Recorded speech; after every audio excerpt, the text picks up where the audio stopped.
If he follows a bunch of girls on social media and likes their photos, you can be upset about it. If he keeps in touch with his ex, you can be upset about it. If he doesn't buy you flowers, you can be upset about it. We never question if our emotions are valid when we're happy and in love, but we always question it when we're upset or angry. Newsflash, your emotions are valid, you feel how you feel, so tell your partner in order for you guys to come up with a solution so you feel better. Because your feelings matter and you're a priority. Let's talk about the difference between arguing to fight your partner and arguing to understand your partner. Arguing to fight can come off as very accusatory, where you're blaming each other for doing a certain thing or feeling a certain way. For example, calling your partner selfish for not planning a date, or calling your partner crazy for being upset about it. And we blame because we really want to be understood, but the problem is we're not trying to understand where our partner might be coming from. So in order to understand your partner, you need to recognize that you guys are on the same team as each other, not against each other. So you should say what you feel and what you need, but you also need to give your partner the space to say what they feel and what they need as well. And accept the fact that you and your partner are going to disagree on things, so you might just need to come up with a compromise in order to satisfy both of your needs. Arguing is natural and can help your relationship grow as long as you're doing it to understand each other. Why have we made it a crime for women to make the first move? I totally understand the whole I don't chase, I attract thing, but you can attract by saying what you want out into existence. If you're a girl and you tell a guy you like him, that just shows how confident you are, because you are not afraid to go after what you want, because we don't always have the time to wait around for the guy to make the move. And if he does not reciprocate your feelings, then you can move on and not waste your energy on him. I feel like movies always portray the guys pining over the girls, which is great. I mean, I'm sure that could happen, but just don't be disappointed if it doesn't, because that's not always realistic. So if you want to make the first move, girl, then just make the first move, because life is too short to just be waiting around for one man. You've won the dating lottery if you have found a secure man. A secure man is one who is not afraid of commitment or dependency. He doesn't think your relationship is a burden or hard work, because this is something he wants. You're not going to worry that one day he's going to suddenly pull back on you, because he's reliable and consistent. And the best part about it is he's an amazing communicator. So if something's bothering him, he's going to tell you, not leave you in the dark. And if something's bothering you, he's going to listen as best as he can to make sure you're not upset anymore. As the other half, if you're not already secure, it's your responsibility to be as secure as possible, because that's what's going to create a healthy relationship. And before you say, oh my gosh, how am I going to find someone like this? Over 50% of the people in the US have a secure attachment style, so it's possible.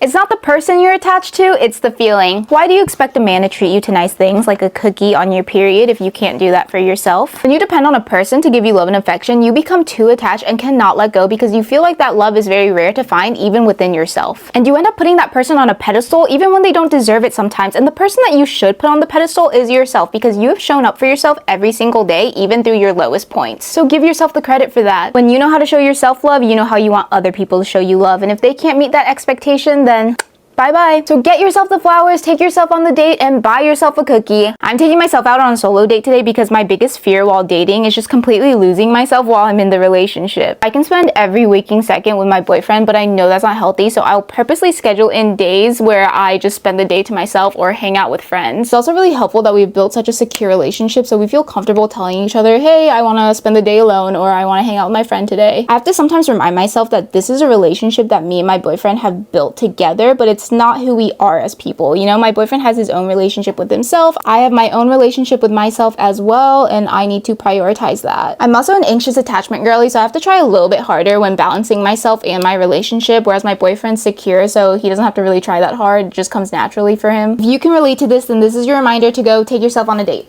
I don't know who needs to hear this, but if you have to constantly make excuses up for your boyfriend and say things like, oh, that's just how he is, then it's not your friends who need a better understanding of him, it's you. Your man is showing you exactly who he is through his actions, but you're covering that up with a picture of him you've painted in your head, the one with all the reasons why he can't text you back, why he can't put in the effort, or the version of him you think he could be. But in reality, you are dating the reason why you have to paint this picture in the first place. If I held on to every man waiting for him to turn into the possibility of what he could become, I would die being stuck in my imagination, which is unfair to him because I'm holding these expectations that he literally can't meet, and it's unfair to me because I am keeping myself from finding someone who can actually meet these expectations. So throw away the picture you've painted in your head, or else you're gonna wonder why things ended up the way they did and realize it was laid out in front of you all along. I just found out that I'm the problem. As a people pleaser, I try really hard to accommodate to other people's needs because I feel more comfortable knowing that they're satisfied even if I'm not. But this only ends up hurting the relationship because then I get upset since my needs aren't met and I blame the other person, but I don't even give them the chance to give me what I want because I don't tell them what I want. And the lesson I've learned is that just because you have good intentions does not mean it's good behavior. And I'm not upset at myself for this because I wasn't even aware that I had this habit, but now that I am, I can prioritize saying what I want rather than giving them up. And this is a very uncomfortable uncomfortable concept for me, but sometimes you need to be uncomfortable in order to get comfortable, and this is just important for me to do in order to improve my relationship with myself and others. Sometimes you just gotta admit to yourself that you're the problem, and that's okay as long as you're working on it. I got broken up with through a 1-paragraph Google Doc, and the best thing I could do for myself after that was just completely stop dating altogether. Not only was that super humbling, but it made me realize that I had allowed myself to get disrespected by men for far too long because I was seeking validation from them. So I made the decision to just completely not date at all for months because I knew if I did, I would just be trying to rebuild my ego that had been hit so badly. And I spent the next few months literally just dating myself, taking myself out on solo dates, buying myself flowers, and it really did help. And before I did the whole no dating thing, I always thought that what I wanted from other people in relationships was too much to ask for, but I realized that I just have so much love in my heart that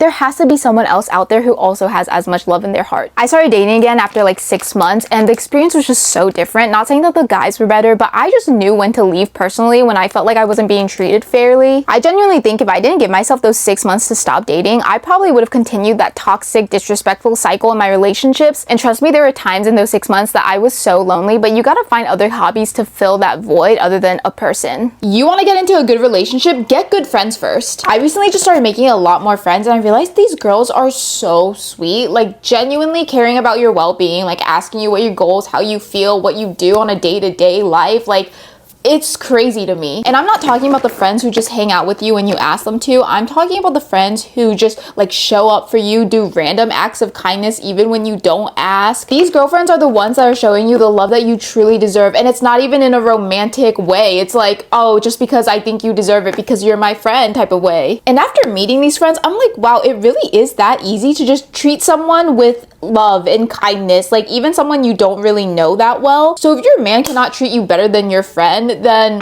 what are you doing with that man? And if you're making friends that treat you like poop, then yeah, your man's gonna treat you like poop too, because that's what you tolerate all your life. So yeah, recently I've just been really valuing my girl friendships, and if you're a girl and you want to be friends with me, then hit me up. My friend asked me if I was the dominant one in my relationship, and I was like, you know what? That's an interesting question, because if you asked me this 1 year ago, I probably would have said the girl needs to be the dominant one in every relationship for it to work out. And I feel like a lot of girls say that, and it has been ingrained in our heads, but that's just not true, because if you feel like you need to have the upper hand constantly in your relationship, that just means you feel like you're not the dominant one. So my answer to your question was no. I don't feel like I'm the dominant one. I don't think my boyfriend's the dominant one, because we are in a mutual relationship, and if I want to be respected, I need to respect him as well. And I don't feel the need to even like try to make him jealous or anything, or make him feel less, because he doesn't make me feel less. I feel like this aspect is easily forgotten in relationships, that you and your partner are on the same team as each other, okay? So you need to drop your ego, especially when you're arguing. There is no right or wrong answer sometimes. Sometimes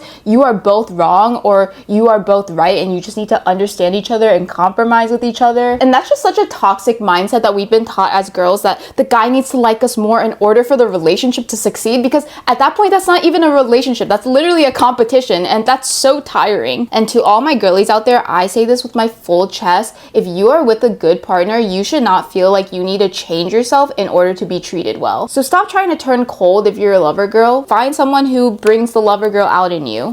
People say if he doesn't treat you well on your birthday, then he doesn't like you, which is like so obvious, because it's your birthday, it's a special occasion, you're supposed to do something nice for someone. But if you want to know if a guy really likes you, it's how he treats you in the moments that you least expect it. The other day, me and my boyfriend were coming home from a workout, and as we got to the top of my apartment, I was like, oh my god, we forgot to go to the grocery store and buy water, because we said we were gonna do that. And he was like, oh man, like, should we go? And the grocery store is literally like right across my apartment. So I was like, you know what, you can go inside because you're really tired from our workout, because he went pretty hard. I'll just go across the grocery store and get the water myself. As I'm walking downstairs, I just hear the stairs go stomp, stomp, stomp, and I look up and it's my boyfriend. I was like, what are you doing? And he was like, we have to go together because we're a team. And that moment is so simple. It didn't take any money, it didn't take that much effort, but it literally spoke volumes to me. I was like, wow, this man loves me. Obviously, for birthdays and Valentine's Day, your partner should be treating you well, okay? But you can't just be looking at those days. You need to look at the bigger picture and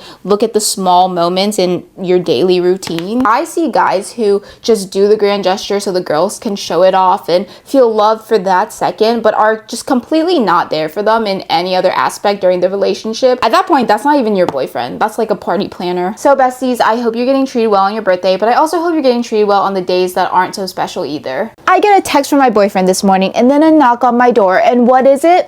A bouquet of flowers, my favorite flowers actually, and a bottle of Fiji water because he knows I'm dehydrated. What's the occasion, Shar? No occasion. He just loves me. And I want you girls to say thank you to your man who showed you that he cannot provide this for you, because there is someone out there who will. And before I get any stupid comments saying, well, what about the men? What about the other way around? You should treat your man right. Please shut up, because this is my moment with the girlies right now. Rest assured, my boyfriend was not being treated well and he didn't like me. This would not be happening right now. This is your reminder that you deserve the flowers.